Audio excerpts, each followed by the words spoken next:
ملائكته يصلون على النبي يا أيها الذين آمنوا صلوا عليه وسلموا تسليما اللهم صل على سيدنا ومولانا محمد وبارك وسلم صلاة وسلاما عليك يا رسول الله صلى الله تعالى عليه وسلم. أعوذ بالله من الشيطان الرجيم. بسم الله الرحمن الرحيم.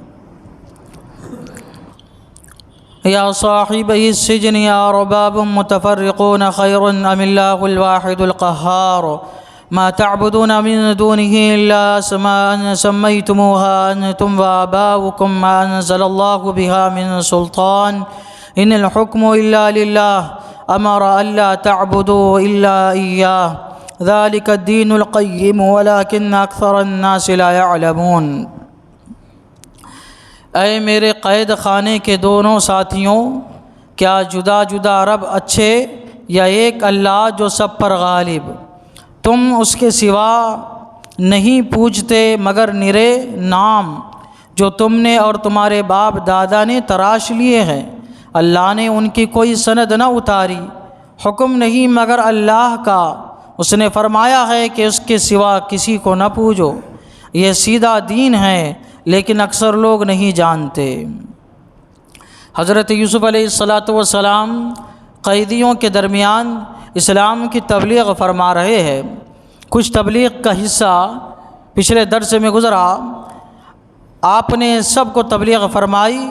اب خاص طور سے وہ جو دونوں آئے تھے، خواب انہوں نے اپنا بتایا تھا، آپ خاص طور سے ان کی طرف متوجہ ہوئے اور آپ ان کی طرف متوجہ ہو کے فرما رہے ہیں، اے میرے قید کے دونوں ساتھیوں. خاص ان قیدیوں کی طرف آپ کیوں متوجہ ہوئے اسلام کی تبلیغ کرتے کرتے؟ کیونکہ آپ نے جان لیا تھا کہ دیگر جو قیدی ہے وہ تو قید خانے میں رہنے والے ہیں، لیکن یہ دونوں قیدی عنقریب یہاں سے جانے والے ہیں. یا اس لیے کہ یہ پرانے کفار و مشرکین میں سے تھے اور بالکل مضبوط تھے اپنے دین میں، اپنے کفر میں، اپنے شرک میں. تو آپ نے ان کو سمجھاتے ہوئے تبلیغ فرمائی. ڈائریکٹ ان کے بتوں کی برائی آپ نے بیان نہیں فرمائی، پہلے آپ نے ان کی ذہن سازی فرمائی اور اطمینان اور سکون سے ان کو آپ نے فہم و ادراک کی دعوت دی، سمجھنے کی دعوت دی، اور اس کے بعد آپ نے ان کے درمیان ان کے معبودان باطل کی برائی بیان فرمائی. آپ ان کو دعوت تبلیغ دیتے ہوئے ارشاد فرما دعوت الہ دیتے ہوئے آپ ان کے درمیان یہ گفتگو فرما رہے ہیں کہ اے میرے قید کے دونوں ساتھیوں، یہ مجھے بتاؤ، ارباب متفرقون خیر، کیا جدا جدا رب اچھے، ام اللہ الواحد القہار، یہ ایک اللہ جو سب پر غالب ہے وہ اچھا ہے؟ یہ مجھے بتاؤ کہ تم نے جو ہے بہت سارے معبود بنا لیے ہیں. تم نے جو تم کو فائدہ پہنچایا تم نے اس کو معبود بنا لیا، جس سے تم کو نقصان ہوا اس کے ڈر کی وجہ سے تم نے اس کو معبود بنا لیا. یہاں تک کہ چاند کو تم نے معبود بنا لیا، سورج کو معبود تم نے بنا لیا، ستاروں کو بنا لیا، فلک کو بنا لیا، آسمان کو بنا لیا، زمین کو بنا لیا، جانور کو بنا لیا، درخت کو بنا لیا، پتھر کو بنا لیا. جو بھی تم کو ملا سب کو تم نے اپنا معبود بنا لیا. کیا یہ جدا جدا معبود اچھے ہیں یا ان سب پر جس کا حکم چلتا ہے وہ معبود اچھا ہے؟ یہ بتاؤ. آپ ان کو فہم کی، سمجھنے کی ایک دعوت دے رہے ہیں. آپ نے فرمایا کہ ایک اللہ جو سب پر غالب ہے، جو سب کا پیدا کرنے والا ہے، جس نے یہ تمام چیزوں کو پیدا کیا ہے، کیا وہ رب اچھا ہے یا نہیں ہے؟ بتاؤ. ما تعبدون من دونه الا اسماء سميتموها انتم وآباؤكم، تم جن کی عبادت کرتے ہو پوچھتے ہو ان کی کیا حیثیت ہے، ان کی کیا مثال ہے؟ ان کی کوئی حقیقت نہیں ہے سوائے یہ کہ تم نے جو ہے ان کو بغیر کچھ دلیل کے، نہ اللہ تعالیٰ کی طرف سے کوئی دلیل آئی، نہ کسی نے کہا کہ ان کو پوجو، محض تم نے یہ دیکھا کہ سورج سے دھوپ نکلتی ہے، یہ ہم کو نفع پہنچاتا ہے، تم نے سورج کی پوجا شروع کر دی. چاند کو تم نے دیکھا کہ یہ غذا پیدا کرنے کی قدرت رکھتا ہے اللہ کے حکم سے، تو تم نے اس کے جو ہے تم نے اس کی پوجا شروع کر دی، ستاروں کو دیکھا کہ جگمگا رہے ہیں، تم نے اس کی پوجا شروع کر دی، آگ کو تم نے دیکھا کہ وہ فائدہ پہنچاتی ہے، نقصان بھی پہنچاتی ہے، تم نے اس کی پوجا جو ہے وہ شروع کر دی، جانور کو دیکھا کہ جانور دودھ دیتا ہے، اس سے فائدہ پہنچتا ہے، تم نے اس کی پوجا شروع کر دی۔ اللہ تبارک و تعالی فرماتا ہے کہ یوسف نے یہ کہا کہ تم اس کے سوا نہیں پوچھتے مگر نرے نام، یہ صرف نام کے ہے، حقیقت سے ان کا کوئی تعلق نہیں ہے۔ یہ نام بھی کس کے رکھے ہوئے ہیں؟ سمیتموہا انتم، جو تم نے رکھ لیے ہیں ان کے نام، معبود بنایا اور ان کا نام فلاں، ان کا نام فلاں، ان کا نام فلاں بھگوان فلاں فلاں تم نے رکھ لیے۔ وآباؤکم، اور کچھ تمہارے باپ دادا کے کرم ہے کہ تمہارے باپ دادا نے گڑھ لیا، نام رکھ لیا ان کا، بت تراشا، اچھا لگا نام رکھ لیا، اور تم بھی جو ہے اسی کی پوجا کرتے ہوئے چلے آ رہے ہو۔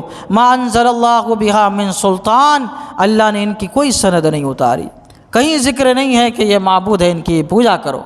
لوگ بعض یہ کہتے تھے کہ ہم جو ہے ان کو معبود مانتے ہیں، ان کو رازق نہیں مانتے، ان کو خالق نہیں مانتے، ان کو ہم مالک نہیں مانتے، معبود مانتے ہیں، کیونکہ اللہ نے ہمیں حکم دیا ہے کہ ان کی پوجا کرو، اس لیے ہم مانتے ہیں۔ تو اللہ تعالیٰ فرما رہا ہے، حضرت یوسف علیہ السلام نے یہ فرمایا کہ اللہ نے ان کے کوئی سند نہیں اتاری۔ ان الحکم الا للہ، حکم نہیں مگر اللہ کا، حکم تو صرف اللہ کا چلتا ہے، اس کے علاوہ کسی کا حکم نہیں چلتا ہے۔ حکم تین طرح کا ہے، ایک ہے حکم تکوینی، اور ایک ہے حکم تشریعی، اور ایک ہے حکم قانونی۔ حکم تکوینی، عالم میں جو نظام چلتا ہے وہ اللہ کے حکم سے چلتا ہے، اس میں اللہ کا کوئی شریک نہیں ہے، یہ صرف اللہ کے حکم سے دنیا کا نظام چلتا ہے۔ حکم تشریعی یعنی شریعت کا حکم، اس میں انبیاء کو دخل ہوتا ہے کہ انبیاء کرام علیہم السلام جو حکم فرماتے ہیں وہ شریعت بن جاتا ہے، اور اس کے مطابق امتیوں کو عمل کرنا پڑتا ہے۔ اور ایک ہے حکم قانونی، یعنی بادشاہ جو حکم لاگو کرتے ہیں اپنے رعایا پر، تو رعایا کو اپنے بادشاہ کا حکم ماننا پڑتا ہے، اس کو کہتے ہیں حکم قانونی۔ سارے حکم اللہ کے ہیں، بادشاہ چاہے بادشاہ حکم دے، چاہے انبیاء حکم دے، چاہے جو حکم دے، ان کے سب حکم اللہ تبارک و تعالیٰ کے ہیں، لیکن خاص حکم تکوینی، اس میں اللہ کا کوئی شریک نہیں ہے۔ وہ اللہ تبارک و تعالیٰ فرماتا ہے ان الحکم الا للہ، حکم نہیں مگر اللہ کا۔